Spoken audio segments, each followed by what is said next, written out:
नमस्कार दोस्तों। तो आज का जो हमारा टॉपिक है बहुत खास है। आज जो हम टॉपिक करने वाले हैं वो है कि रजिस्ट्रेशन कराते समय जो भी आप रजिस्ट्रेशन कराते हैं, प्राइवेट लिमिटेड हो, चाहे ओपीसी हो, चाहे एलएलपी हो, चाहे वो सेक्शन 8 कंपनी हो, तो क्या क्या चीजें मन में क्वेश्चंस आते हैं, क्या रजिस्ट्रेशन के रिगार्डिंग आपको सोचना चाहिए और रजिस्ट्रेशन से पहले आप लोगों को क्या क्या चीजें ध्यान में रखना चाहिए। जरूर कुछ इंपॉर्टेंट क्वेश्चन है जो कि जिनका आंसर आज गौरव जी देंगे, हमारे साथ जो होस्ट है हमारे, जिनको सब्जेक्ट मैटर एक्सपर्ट है।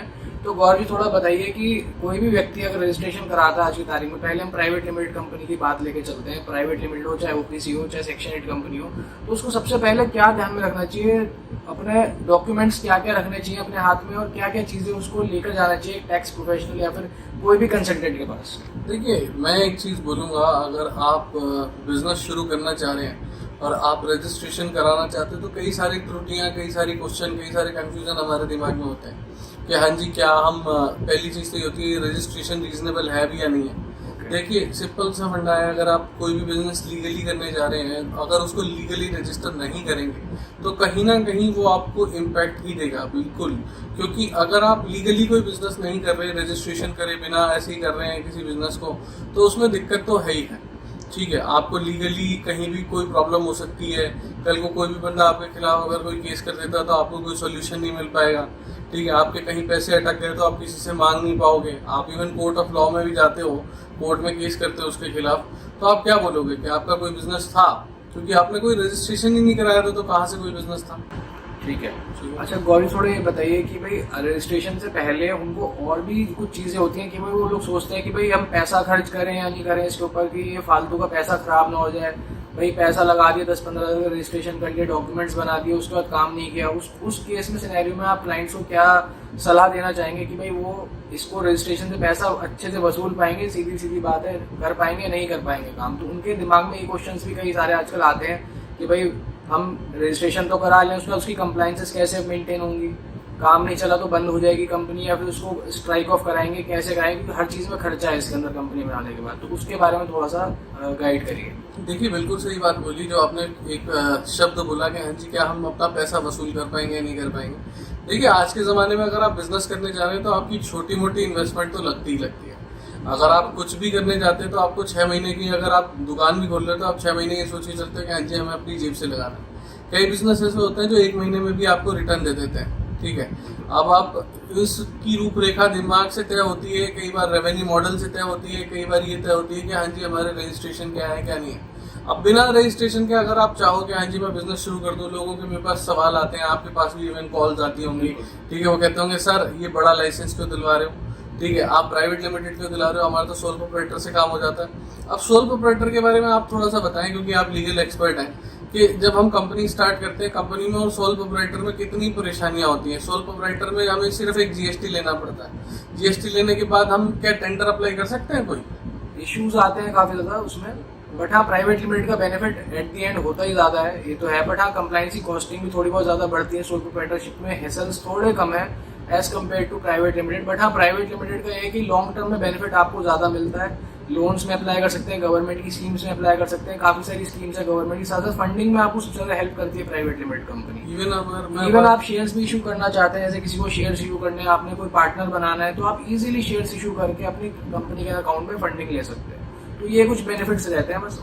और अगर मैं बोलूं कि हाँ जी, देखिए, अगर आप सेक्शन 8 कंपनी बनाते हैं, सेक्शन 8 कंपनी बनाते हुए लोगों के दिमाग में एक क्वेश्चन होता है, क्या सर हम इसका बेनिफिट ले पाएंगे? ऑब्वियस ही बात है, क्योंकि देखिए अगर आपने बिजनेस पहली बार शुरू कर रहे हैं तो आपके दिमाग में कंफ्यूजन या डाउट तो होगा ही होगा। सही बात है। ठीक है, क्योंकि अगर आप कंफ्यूजन या डाउट नहीं रखेंगे तो ऑब्वियस ही बात है फियर पैदा नहीं होगा, और फियर पैदा नहीं होगा तो आप बिजनेस नहीं कर पाएंगे। देखिए, किसी भी चीज को शुरू करने से पहले उसके बारे में ये जरूर सोचें कि हाँ जी, हम इसको करने जा रहे हैं तो हमारे को लीगल सलाह कौन दे रहा है। अब जैसे अगर हमसे आप सलाह लेते हैं लीगली, तो ऑब्वियस ही बात है हम आपको ये बोलेंगे कि आपके पैसे 100% वसूल हो जाएंगे, कहीं से कहीं खराब नहीं होते। इवन कंपनियां तो सेल आउट भी हो जाती हैं।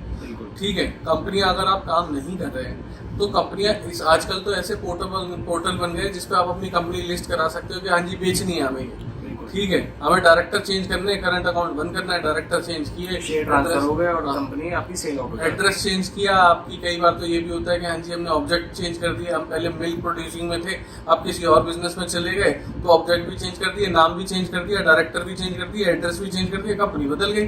ठीक है, तो ये है कि बेसिकली इसका क्रक्स ये है कि भाई आपको फ्लेक्सिबिलिटी पूरी मिलती है। इन केस आप एग्जांपल के तौर पे लीजिए, अगर आपको यहाँ टेक्सटाइल का बिजनेस शुरू करते हैं, सपोज 1-1.5 साल में आपको कुछ खास रिजल्ट नहीं मिलता है, तो सिंपल सी बात है, या तो आप कंपनी को सेल आउट कर सकते हैं या फिर ये भी कर सकते हैं कि आप किसी और बिजनेस में जा सकते हैं। उसका ऑब्जेक्ट जो मेमोरेंडम ऑफ एसोसिएशन होता है, आप उसके जो बायलॉज होते हैं वो चेंज कभी भी करा सकते हैं, एड्रेस कभी भी चेंज करा सकते हैं। तो ये थोड़ी सारी आपको फ्लेक्सिबिलिटी मिल जाती है। साथ साथ आपको एक ये मिल जाता है कि भाई आप पुराने टाइम से ही बिजनेस चला रहे हैं। सपोज 2 साल पहले की कंपनी आपकी बनी, तो आपको आज नई फ्रेश रजिस्ट्रेशन लेने की रिक्वायरमेंट नहीं है। आपका 2 साल का एक्सपीरियंस खराब नहीं जाएगा, वो पूरा काउंट होगा। तो ये आपको सबसे बड़ा बेनिफिट आपको ये मिल जाता है। उसके अलावा मैं एक चीज़ और बोलूँगा कि हाँ जी कई जगह तो कंपनियां स्ट्राइक ऑफ भी हो जाती हैं। जैसे प्राइवेट लिमिटेड की बात करें हम, ठीक है, या एलएलपी की बात करें, तो हम अपनी कंपनी क्लोज भी कर सकते हैं। तो आप ये मत सोचिए कि हाँ जी हम बिजनेस का रजिस्ट्रेशन करने जा रहे हैं तो हाँ जी हम पे एडिशनल कॉस्ट पड़ रही, कहीं ना कहीं वो आपको सेफ गार्ड ही कहीं करेगा। अब जैसे हमसे किसी ने पूछा कि हाँ जी हम हॉकी इंस्टीट्यूट खोलना चाहते हैं या अकेडमी खोलना चाहते हैं, स्पोर्ट्स अकेडमी, तो क्या लाजमी रहेगा हमें इसमें पैसा लगाना? बिल्कुल लाजमी रहेगा। कल को आप बच्चे अपने स्पोर्ट्स अकेडमी ला रहे हो, ठीक है, कल को कोई भगवान ना करे कोई त्रुटि हो जाए, ठीक है, बच्चे के साथ कोई हादसा हो जाए, तो लीगली आप क्या बोलोगे कि हाँ जी हम अनरजिस्टर्ड बिजनेस में काम कर रहे थे और हमने बस सॉल प्रोप्राइटर लिया और अपना काम कर दिया? कल को आप क्या बच जाओगे इस चीज से? नहीं, आपको प्रॉपर एग्रीमेंट बनाने पड़ेंगे, ये सारी चीजें, तभी आप अपने आप को सेफ गार्ड कर पाओगे लीगली। अदरवाइज आप कैसे सेफ गार्ड कर पाओगे? दूसरी बात ये कि आप अगर किसी कंपनी के साथ फ्यूचर में टाई अप भी करते हो तो कंपनियों के साथ ही प्रेफर करती हैं टाई अप करना भी, या एग्रीमेंट करना, या ज्वाइंट वेंचर करना। तीसरी चीज ये कि आप कहीं भी किसी टेंडर में जाओगे, किसी एप्लीकेशन में जाओगे, गवर्नमेंट की कोई स्कीम लोगे, तो पहले से ट्रैक रिकॉर्ड देखा जाता है कि आपकी कंपनी कितनी पुरानी है। अब अगर आप सेफ गार्ड करने के चक्कर में, कुछ पैसे बचाने के चक्कर में ये सोचते हो कि हाँ जी हम कंपनी ना रजिस्टर कराएं या हम अपने आप को लीगली ना रजिस्टर करें सेक्शन 8 में या ऐसे, तो आप लीगली डोनेशन ले ही नहीं रहे। कई बार हमारे पास क्वेश्चन आता है कि हम माइक्रो फाइनेंस चला सकते हैं? बिल्कुल नहीं चला सकते आप सेक्शन 8 से माइक्रो फाइनेंस, लीगली बंद कर दिया गवर्नमेंट ने। इवन अब तो प्रोफेशनल्स के ऊपर भी बहुत सारी कंडीशंस आ गई हैं, पीएमएलए, ये वो सारी चीजें। तो ऑब्वियसली बात है, आप अपना कंसल्टेंट बहुत सोच समझ के चुने और ये ना सोचे कि हाँ जी हम किसी नुकसान में जाएंगे। आप प्रॉफिट में ही जाएंगे, इस बात की गारंटी है कि आप प्रॉफिट में ही जाएंगे, क्योंकि कहीं ना कहीं आपको लीगल प्रोटेक्शन मिलती है इससे सारी चीजों से। आपको ये मिलता है कि हाँ जी आपका बिजनेस लीगली स्ट्रक्चर होता है, सारी चीजें बिल्कुल बुनियाद से होती हैं। आप करंट अकाउंट खोल पाते हो, नहीं तो आपकी पर्सनल इनकम आपकी सेविंग अकाउंट के साथ। आप तो आईटीआर के दिन चल रहे हैं, आप थोड़ा बताइए आईटीआर के बारे में, लोग क्या गलतियां करते हैं? बिल्कुल, आईटीआर में भी काफी सारा क्या होता है भाई, सेविंग्स अकाउंट से लोग बिजनेस चला रहे हैं। अब सेविंग अकाउंट में अलग एंट्रीज आ रही है, बिजनेस की भी एंट्रीज आ रही है, उसी नंबर पे आपने जीएसटी भी ले रखा है। तो आने वाले टाइम में वो आपको इशू क्रिएट कर सकता है, क्योंकि जो जीएसटी की इनकम है और सेविंग्स अकाउंट में जो अलग से गूगल पे, फोन पे आप लोगों ने ले रखा है, उस पर आप जीएसटी पे नहीं कर रहे हो, तो उसमें भी आप लोगों को इश्यूज आ सकते हैं आने वाले टाइम में। भाई इनकम टैक्स बोलेगा भाई आपके अकाउंट में 50 लाख रुपए की ट्रांजेक्शन हुई है, क्रेडिट हुआ है 50 लाख का, बट आपने जीएसटी को 20 लाख पे करा।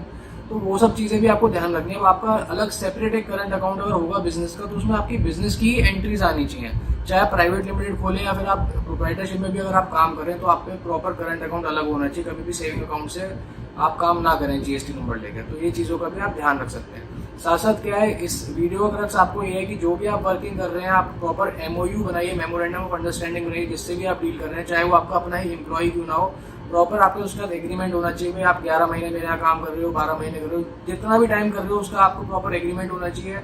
आपके क्लॉजेस होने चाहिए कि भाई आप नॉन कम्पीट एग्रीमेंट्स होने चाहिए आपके कॉम्पिटिटर्स से जिनको आप पैसा दे रहे हो या उनसे आपने कोई उनकी नो हाउ ली है। तो ये सब चीजें आपको हर चीजें ध्यान में रखनी पड़ेगी, किस तरीके से आप बिजनेस कर रहे हो। तो जितना आप लीगली स्ट्रांग होगे, पेपर वर्क में स्ट्रांग होगे, उतना ज्यादा आप अपने आप को सेफ गार्ड करके चलोगे और आपको आने वाले टाइम में बेनिफिट मिलेगा ही मिलेगा। इवन हम कई चीजें ये भी बता देंगे, आजकल कुछ ऐसी वेबसाइट बन गई है जो आपको प्रलोभन देती है कि हाँ जी आप अपनी कंपनी बड़े ही प्यार से बड़ी ही कम कॉस्ट में बना सकते हैं। बट जब वो कंपनी बना देते हैं, उसके बाद जब ऑडिटर का EDT 1 होता है, तब वो क्या प्रॉब्लम देता है? रचित जी थोड़ा बताइए इसमें। भाई रेट्स पे इश्यूज आते हैं आने वाले टाइम में। अभी शुरू में सस्ते में कर दी, बाद में आपसे रेट ज्यादा लेते हैं, तो वो सब आपको फंसा लेते हैं एक तरीके से। फिर यही चीज बोलूंगा, बट यही चीज बोलूंगा, इस चीज में ये एड ऑन करूंगा कि आप बहुत सोच समझ के कंपनियां बनाइए। क्योंकि लोग क्या करते हैं, जैसे फिशिंग होती है ना, फिशिंग एक कला है, ठीक है। फिशिंग क्या होती है, हम मछली के लिए एक तरीके से जाल फेंकते हैं, उसको बुलाते हैं, उसको पकड़ लेते हैं। सेम वे में लोग आपके लिए बैठे हैं। अब हम लोग आपको ये चीजें इसलिए बता रहे हैं क्योंकि हमारे मन में कोई लालच नहीं है। हम ये सारी चीजें क्लियर करना चाहते थे लीगली पॉइंट ऑफ व्यू से, ताकि आप तक एक अच्छी नॉलेज पहुंच पाए, ताकि आपको एक अच्छे लीगल सलाहकार के बारे में एक पता चल सके कि हाँ जी कौन सा लीगल सलाहकार सही है और कौन सा गलत है। अब हम इस चीज में कोई प्रलोभन आपको नहीं दे रहे कि हाँ जी आप हमसे कराएं, XYZ किसी और से कराएं। हमारा ये कोई रूपरेखा भी नहीं है, हम किसी तरीके का एडवर्टीजमेंट भी नहीं कर रहे, बट हम ये चीज जागरूक करना चाहते हैं कि हाँ जी आपको इन्फॉर्मेशन के बारे में लीगली पता हो, आपको ये पता हो कि हाँ जी लीगल स्ट्रक्चर क्या होता है कंपनी का, कंपनी के क्या फायदे होते हैं, कंपनी को क्या कैसे वसूल कर सकते हो आप अपना लीगली पैसे को। तो ये सारी चीजें हमारी थी, तो इसी चीज के ऊपर हमने बातचीत करी। ठीक है गौरव जी, बहुत अच्छा लगा आपसे बात करके, अच्छे से डाउट्स क्लियर करे आपने। बाकी कोई भी आपको डाउट्स हो तो आप कमेंट बॉक्स में डाल सकते हैं, या जितना भी हो सकता है इस वीडियो को शेयर कर सकते हैं और चैनल को सब्सक्राइब कर सकते हैं। Thank you so much. Thank you दोस्तों, ये वीडियो कहीं से कहीं तक किसी भी तरीके का एडवर्टीजमेंट ना है, ना इसे माना जाए ना इसे समझा जाए, सिर्फ एक ट्यूटोरियल वीडियो है नॉलेज पर्पसेस के लिए। Thank you.